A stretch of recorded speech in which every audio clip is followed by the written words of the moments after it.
Assalamualaikum warahmatullahi wabarakatuh. Perkenalkan, nama aku Ardelia Fitri Aurel. Aku dari akun Pajak 19. Di sini aku sebagai tutor Astor mengantar pajak. Dan aku mau ngebahas tentang PPh Badan. Yang pertama ini ada pengertian PPh Badan atau pajak penghasilan badan, yaitu pajak yang dikenakan pada setiap tambahan kemampuan yang diterima wajib pajak badan, baik dari dalam negeri maupun luar negeri, dengan keperluan apapun termasuk misalnya menambah kekayaan, konsumsi, investasi, dan lain sebagainya berdasarkan Undang-Undang PPh. Nah, selanjutnya ada subjek PPh Badan. Subjek PPh Badan ialah badan usaha yang diberikan kewajiban untuk membayar pajak dalam periode bulan atau tahun dan disetorkan ke kas negara. Subjek PPh Badan menurut pasal 1 Undang-Undang KUP yaitu ada badan dan juga BUT. Nah, yang termasuk badan itu perseroan terbatas, perseroan komoditer, badan usaha milik negara, IRMA, dan yang lainnya. Nah, badan menurut ketentuan perpajakan yaitu orang atau modal yang menjadi suatu kesatuan dengan tujuan untuk melakukan suatu usaha atau tidak melakukan usaha. Nah, untuk BUT-nya sendiri atau bentuk usaha tetap, menurut pasal 2 ayat 5 Undang-Undang Nomor 36 Tahun 2008 tentang pajak penghasilan, bentuk usaha tetap yaitu bentuk usaha yang dipergunakan oleh orang pribadi yang tidak bertempat tinggal di Indonesia. Orang pribadi yang berada di Indonesia tidak lebih dari 183 hari dalam jangka waktu 12 bulan, dan badan yang tidak didirikan dan tidak bertempat kedudukan di Indonesia untuk menjalankan usaha atau melakukan kegiatan di Indonesia. Jadi BUT itu kantor pusatnya itu biasanya ada di luar negeri dan untuk cabangnya sendiri ada di Indonesia, seperti itu teman-teman. Nah, selanjutnya ada objek PPh Badan. Objek PPh Badan adalah penghasilan, yaitu setiap tambahan kemampuan ekonomis yang diterima atau diperoleh wajib pajak, baik berasal dari Indonesia maupun dari luar Indonesia, yang dipakai untuk konsumsi atau untuk menambah kekayaan wajib pajak yang bersangkutan, dengan nama dan dalam bentuk apapun. Nah, objek PPh diatur dalam pasal 4 ayat 1 Undang-Undang PPh. Selanjutnya, aku mau ngebahas tentang dasar pengenaan pajak atau DPP, lalu tarif, dan juga kredit pajak.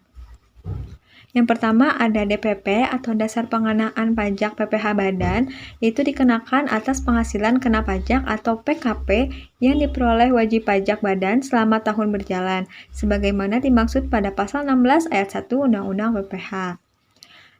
Lalu ada tarif PPh Badan, di mana berdasarkan perubahan pasal 17 ayat 1 huruf B Undang-Undang HPP atau Harmonisasi Pajak Penghasilan yang menyebutkan bahwa wajib pajak badan dalam negeri dan bentuk usaha tetap dikenakan sebesar 22% yang mulai berlaku pada tahun pajak 2022. Nah, sebetulnya tarif PPh Badan ini sudah diberlakukan dari tahun 2020 hingga 2021. Lalu direncanakan untuk tahun pajak 2022 itu diturunkan menjadi 20%.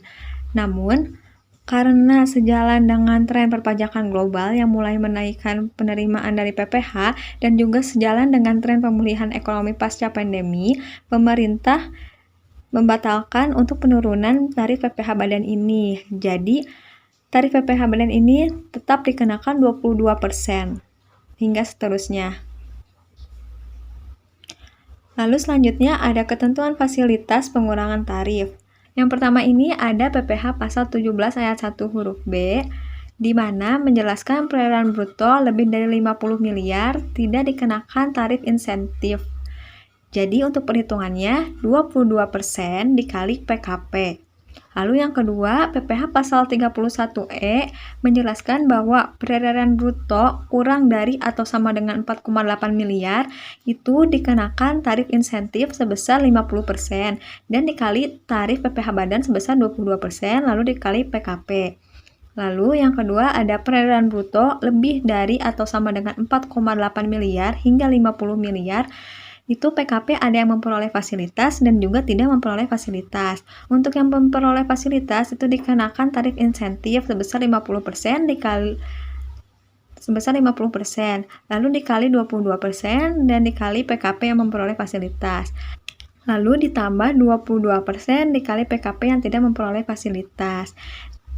Yang terakhir ada PPh Badan Pasal 7 Ayat 2A Undang-Undang HPP, yaitu untuk UMKM, yang sebelumnya diatur pada PP nomor 23 tahun 2018 atas penghasilan yang diterima atau diperoleh wajib pajak dikenakan 0,5% dan bersifat final jika omsetnya tidak lebih dari 4,8 miliar. Untuk pasal 7 ayat 2A Undang-Undang HPP menjelaskan bahwa omset kurang dari 500 juta dibebaskan dari pajak kecuali jika omsetnya di atas 500 juta tetap dikenakan 0,5% dan mulai berlaku tahun 2022. Jadi teman-teman, untuk omset yang kurang dari 500 juta itu tidak dikenakan pajak 0,5%. Dan selanjutnya ini ada kredit pajak.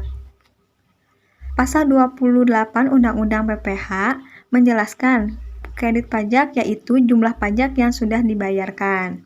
Nah, kredit pajak itu ada PPh pasal 22, di mana PPh pasal 22 ini pemotongan PPh yang berkaitan dengan transaksi impor.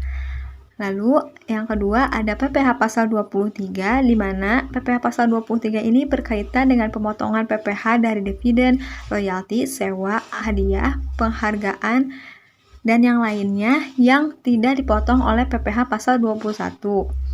Lalu selanjutnya ada PPh pasal 24 di mana berkaitan dengan pajak yang dibayar atau terutang atas penghasilan dari luar negeri yang boleh untuk dikreditkan.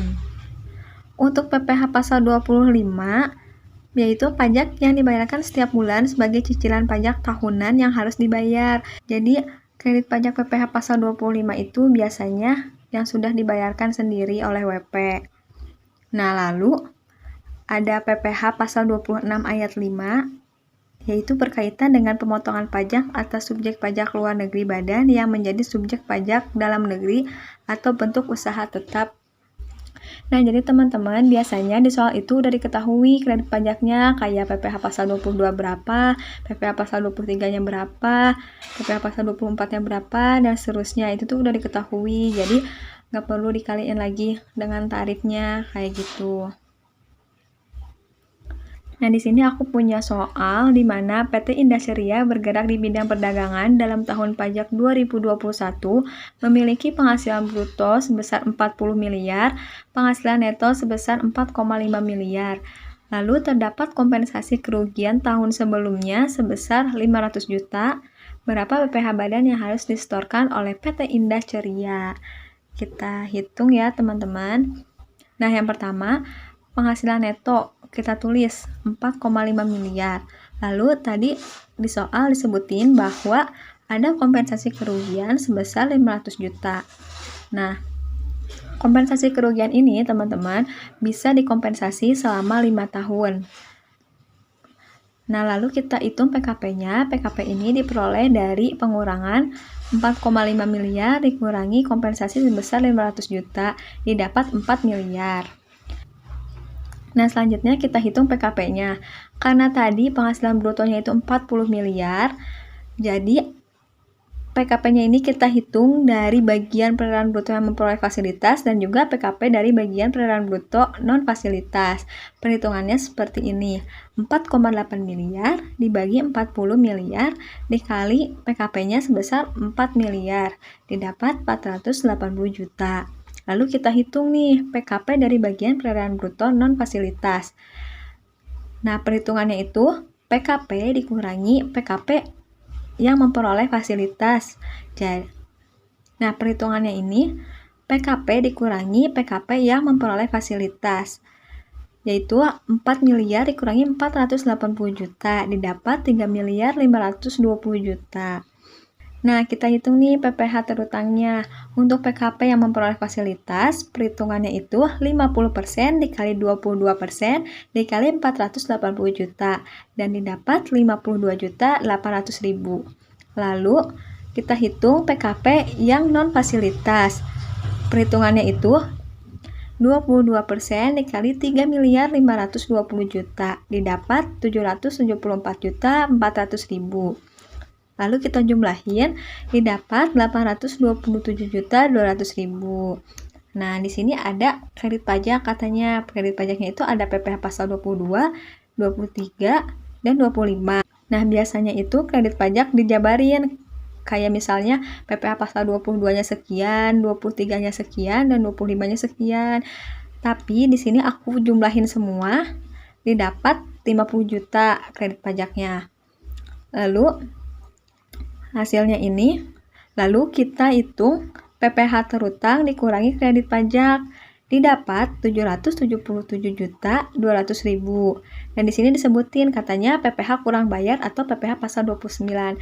Kenapa kurang bayar? Karena PPh terutangnya itu lebih besar dibandingkan kredit pajaknya, teman-teman. Jadi, yang harus disetor oleh PT Indah Ceria itu sebesar 777.200.000.